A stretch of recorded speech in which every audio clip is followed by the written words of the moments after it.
Փաշինյան, մի հստակեցում Ադրբեջանի փոխվարչապետի այցի հետ կապված դուք ասացիք, որ գործարարները մեկը մյուսի հետ ցանկեր է փոխանակել, կարող եք հստակեցնել, օրինակ Հայաստանից ինչ կարող է Ադրբեջան արտահանվել, կա ցանկ որոշակի եւ կան օրինակ գործարարներ, որ հիմա պատրաստ են այդ ապրանքները Հայաստանից արտահանել Ադրբեջան։ Եվ երկրորդ հարցը վերջին օրերին Աննա Հակոբյան ասուլիս էլ հրավիրել եւ մեզ բոլորիս վստահեցնում էր, որ երբ որ անկախ դիտորդը խախտումները Իմ քայլը հիմնադրամի հետ կապված հայտնաբերել, մեզ ասում էր ես եւ Իմ քայլը հիմնադրամը չենք ասոցացվում Նիկոլ Փաշինյանի եւ քաղաքացիական պայմանագրի հետ, ուստի ինքը չի պատրաստվում հիմնադրամի բարեգործությունները ընդհատել։ Դուք հիմա հարցնում եմ, ձեզ եմ հարցնում, Աննա Հակոբյանը ձեզ հետ ասոցացվում է, Իմ քայլը ձեզ հետ ինչ որ կապեր ունի, թե չէ։ Իմ քայլը հիմնադրամի գործունեությունը ընդհանրապես որևէ կապ չունի քաղաքացիական պայմանագիր կուսակցության եւ ընդհանրապես քաղաքականության հետ։ Սա առաջինը։ Ինչ վերաբերում է ապրանքների ցուցակներին, հենց նրբությունը դրանում է, որ միջև հիմա նախորդող շրջանում գործարար համայնքները ապրանքների ցանկեր փոխանակել են կառավարության միջոցով։ Այսինքն երկու կառավարությունների միջոցով։ Հիմա քանի որ կառավարը արդեն ակտիվանում է այդ հոսքերի, այդ ցուցակների փոխանակումը եւ արդեն կառավարությունը այդ գործառույթը անելու, այսինքն պատեհություն չունի եւ խնդիրն է նա, որ հետաքրքրված գործարարներին, ովքեր ցուցակները փոխանցել են, մենք կազմակերպում ենք, ասում ենք սրանից հետո արդեն աշխատեք իրար հետ, այսինքն ցուցակ պիտի փոխանակի, կառավարությունը լավ 1-2 մի քանի ամիս հասկանալի է, բայց արդեն աշխատում եք իրար հետ, արդեն կոնկրետ գործարքներ կան, կարող եք ուղիղ աշխատել իրար հետ եւ երկու կառավարությունները խնդիր այդտեղ չեն տեսնում։ Ինչ վերաբերվում է ինչ ապրանքներ կարող են արտահանվել, ինչ որ արտահանվում է, ինչ որ Հայաստանից արտահանվում, ոչ, այսինքն դա կախված է այս փուլում բարձր ապրանքների շրջանակը մեծ չի, բայց հետագայում կարան լայմ ինչ որ չէ, որովհետև քանի դեռ հստակ պայմանավորվածություն չկա, հետո պիտի հարց ծագի, բա ասեցիք, որ պետք է արտահանվի, արտահանվեց թե չէ,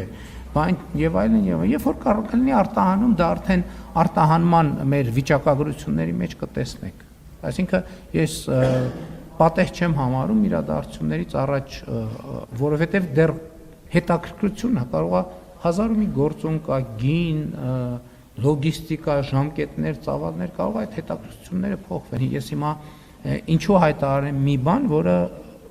վերջնական չի եւ տեղի ունեցած չի։ Այսինքն ես չեմ զլանում։ Ուղղակի այդ դեռ շատ նախնական ինֆորմացիա է։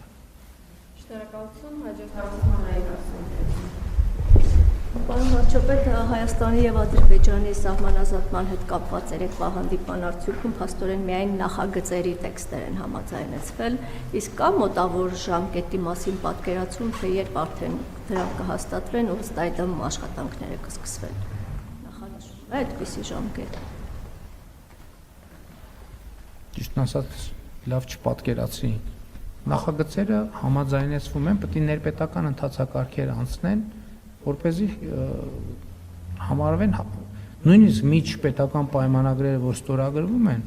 այդ պայմանագրերը գալիս են կառավարություն, գնում են սահմանադրական դատարան, անցնում են, գնում են ազգային ժողով, վավերացվում են, բայց դա չի նշանակում, որ դա թղթի կտոր է, երբ որ այդ պահը ստորագրվել է։ Այսինքն հանձնաժողովները համաձայնեցրել են, իրենց աշխատանքը ավարտել են, համաձայնեցրել են։ Հիմա պետք է շրջանառվի, ներպետական ընթացակարգեր պետք է անցնի եւ հաստատվի։ Այսինքն դրա մասին է խոսքը։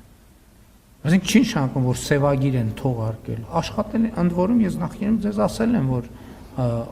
աշխատանքը նաև առցանց է տեղի ունենում, չէ, ինտերնետի դար է։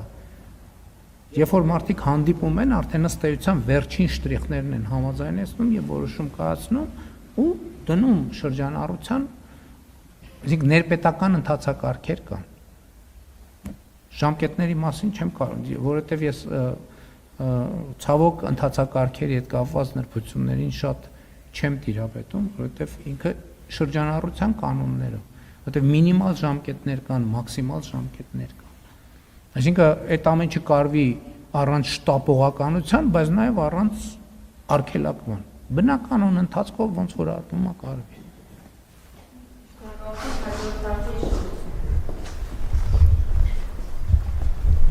Պարոն Փաշինյանը երբ հարց հնչեց 3